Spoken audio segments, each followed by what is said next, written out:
Hello, hello, my dear children. Oh, now someone will tell, oh, Father, but this is not storytelling for kids.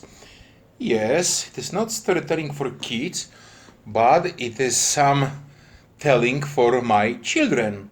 First, we are a parish family, and you call me Father. So, I am your spiritual father. So, hello, my children.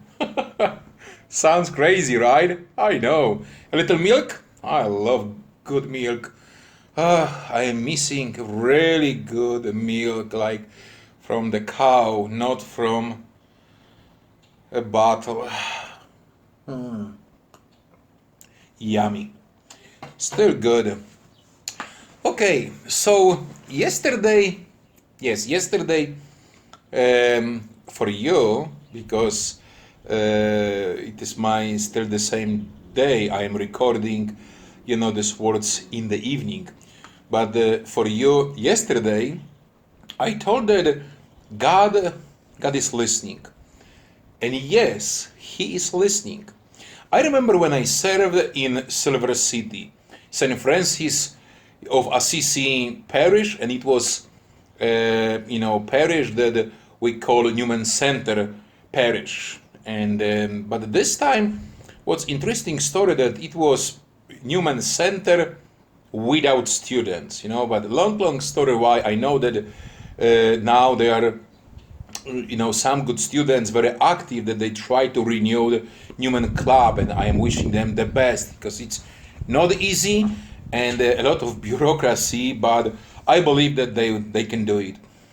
But by the way, when I served there, there was small church and just two classrooms upstairs and very small and with crazy dangerous stairs. So when people walk there, children and sometimes elderly, I was always afraid. And then the office was part of the church. So when you came to the church, then you walked, and on the left were door to the office. So when you came to the office, you automatically came to the church. For some reason, maybe it is okay, because when people would like to come to the office, they should pray, right? Should, here is good word, because reality is different. And if people will give respect, it will be a big success, but very often, people came with coffee, with food, and etc., etc., so very often, believe me, it was not even a respect. Okay, but so there we had no social hall, and so when we had some reception, funeral reception or some for parish celebration, we always had to rent, some room, and for bigger meetings, rent a room.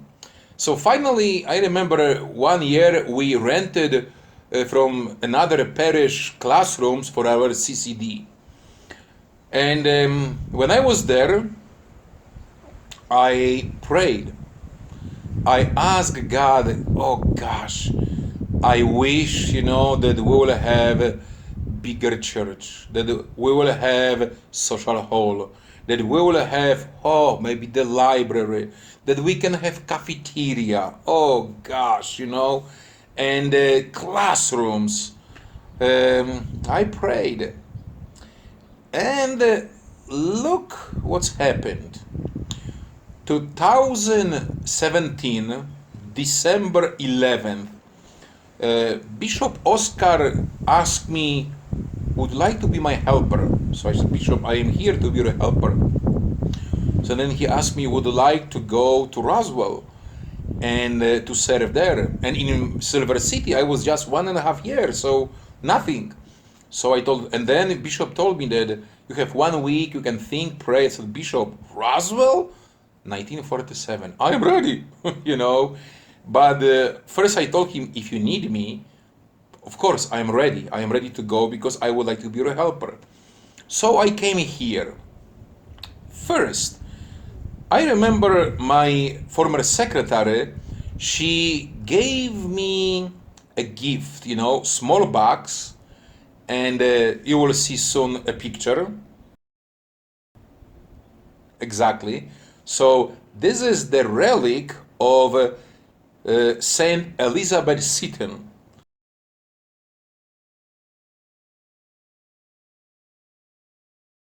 She is first American saint. Why this relic was is very important?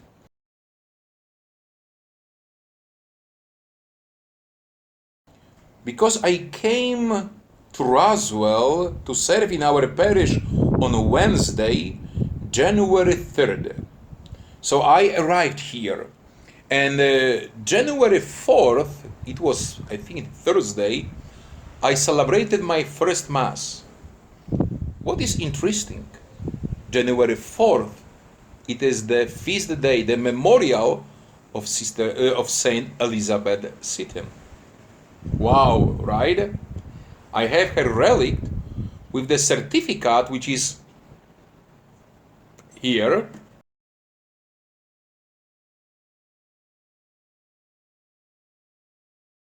And from the Vatican, 1975. I was born in 1975. Yep. So amazing. And I'm starting my ministry with her on her day. First American saint. Secondly, I never told you about it, but I came to the United States for I told maximum 3 years. And I am full 10. So July 4th, I will begin my 11th. Wow. And we love plan, right? But very often God's plan are better and sometimes similar than ours. So, come back to my prayer. So I ask God, do you remember?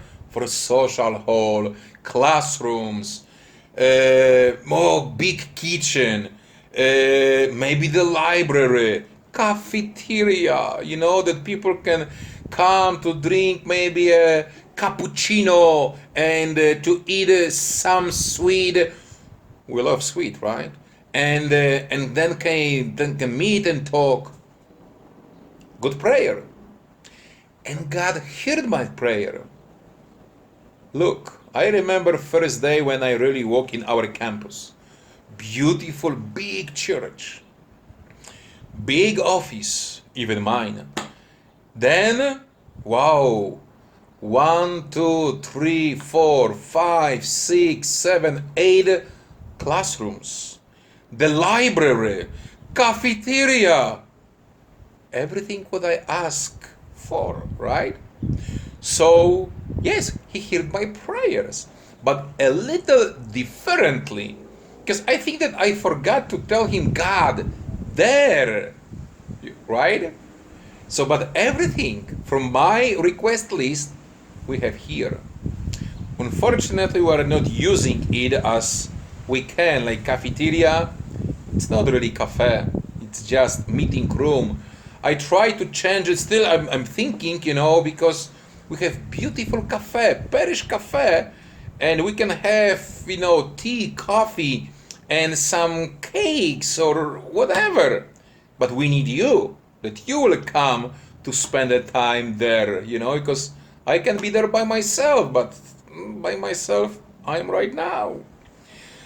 So, yes, believe me, God is listening.